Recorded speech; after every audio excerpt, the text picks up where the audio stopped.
కుంభరాశి వారు సోమవారం అమావాస్య, సోమవతి అమావాస్య, మంగళవారం అమావాస్య, బుధవారం అష్టమి, కాళాష్టమి, కాళ అమావాస్య సందర్భంగా ఒకవైపు ఏలనాటి శని వక్రగమనంలో సంచారం చేయనప్పుడు ఎలాంటి ఇబ్బందులు ఉంటాయి, వాటిని ఎలా ఎదుర్కోవాలో ఈ వీడియోలో సవివరంగా సంపూర్ణంగా తెలుసుకుందాం. కుంభరాశిలో ఏ నక్షత్రాలు వస్తాయనగా ధనిష్ఠా నక్షత్రంలోని 3వ పాదం, 4వ పాదం, శతభిష నక్షత్రంలోని 4 పాదాలు, పూర్వాభాద్ర నక్షత్రంలోని 1, 2, 3 పాదములు కలిపితే కుంభరాశి. అలాగనే చాలామందికి పుట్టినటువంటి కాల సమయంలో డేటా ఆఫ్ బర్త్లు లేనటువంటి కారణం వలన పేరు యొక్క మొదటి అక్షరాన్ని అనుసరిస్తూ ఆ రాశిని తెలుసుకునే ప్రయత్నం చేద్దాం. గు, గే, గో, సా, సి, సు, సే, సో, ద అక్షరాల వారందరూ కుంభరాశి జాతకులే.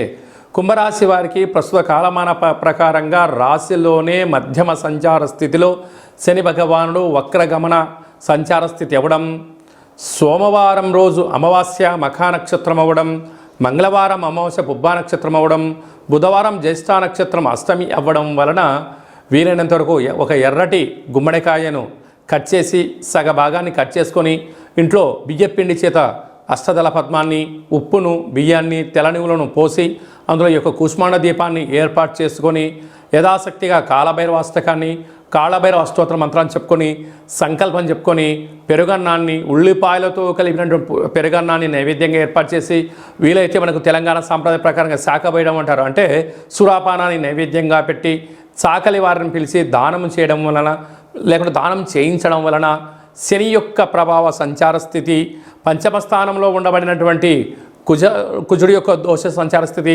అర్ధాష్టమ గురు దోషం తొలగిపోయి అందము, ఆనందము, ఆరోగ్యము, రుణ, రోగ, శత్రు సమస్యలు తొలగిపోతాయని చెప్పి గమనించగలగాలి. కనుక వీలైనంత వరకు మీ జన్మ నక్షత్రం రోజున, అష్టమి రోజున, అమావాస్య తిథి ఎందున దూర వాయు జల ప్రయాణాలు పెట్టుకోవద్దు. ఉండబడిన దాంతో ఆనందంగా ఉండండి. లేని దాని గురించి పెద్దగా ఆలోచించొద్దు. ఆరోగ్యమే మహాభాగ్యము. కనుక సీజనల్గా వచ్చే వ్యాధులు మిమ్మల్ని కవలించజేసే పరిస్థితి ఉంటుంది. వేలకు తిండి, గోరువెచ్చని నీరు, గోరువెచ్చని ఆహారము, వీలైనంత వరకు సూర్య నమస్కారం చేసే ప్రయత్నం చేయండి. గోవుకు కానీ, బ్రాహ్మణుడికి కానీ, స్త్రీమాత కానీ దానం చేసే ప్రయత్నం చేయండి. మీ కర్మను దానం చేసుకోండి. ఐశ్వర్యానికి స్వాగతం పలకండి. అలాగే సాఫ్ట్వేర్ వారు, హార్డ్వేర్ వారు, యానిమేషన్స్, సినిమా రంగాలు, వ్యవసాయ సోదరీమణులు, హోటల్ వ్యాపారం నడిపించేంతవరకు శుచి, శుభ్రత, ఓపిక అవసరమని చెప్పి గుర్తుపెట్టుకోవాలి.